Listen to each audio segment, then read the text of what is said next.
Hi, I'm Dr. Steven Zemanek, and our question this time comes from St. Louis, Missouri, where I live. And he asks, why do Christians make being a Christian so hard? This is a fantastic question, and it really does get to the heart of what it means to be a genuine follower of Jesus.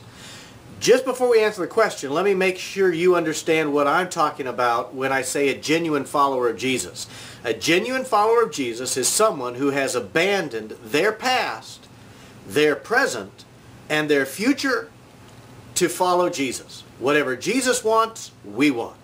The result of this is that we live a lifestyle marked by joy, peace, and a genuine sense of purpose. That's what it means to be a follower of Jesus. So the question is, why do some of us make it so hard? And I see this all the time. What does this verse mean, and how can I prove to God I'm doing this? And I don't want to think this, say this, go here, not go there. And we turn our relationship with Jesus, something that's supposed to bring joy, peace, and a genuine sense of purpose, into something that brings fear, frustration, and a genuine sense of hiding who we really are. This is why a lot of Christians get accused of being hypocrites, because they pretend that they don't have a lot of issues because they're trying to prove to everybody how wonderful they are. Why do we do this? Some of us do it out of fear. We're afraid that if we really admit who we are, that it's a failure. And yet we don't understand when we do things like that all through the Old and New Testament, God's followers were totally screwed up at every level.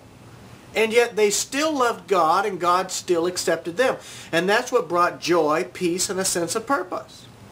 Others of us make it so complicated because we're trying so hard to show God how excited we are to be in a relationship with Him.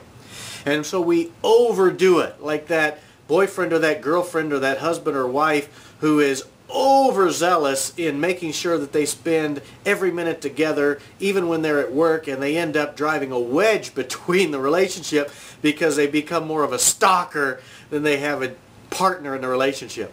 Some of us act more like stalkers of God than we do like we're in a relationship of God, constantly trying to prove to Him how great it is that He chose us, what a great deal He got.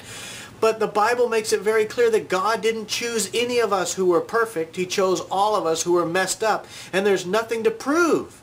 He already knows that we're messed up when He got us. So we can relax and know that God loves us right now the way we are. But He loves us enough to not leave us this way. And we can act like we're in a relationship instead of like a stalker trying to prove to God what a great deal He got. And others of us make it so hard because we just don't understand.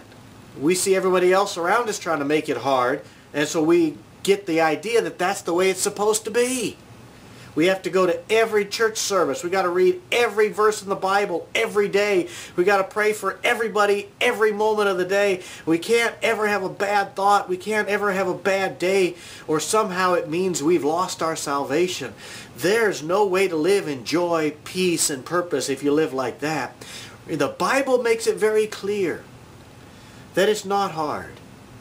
We show God we love Him by how we treat those around us. When we do nice things for people around us, we are doing it to show God that we love Him. That's how this works. Well, those are my thoughts. And remember, because of Jesus, life is good today.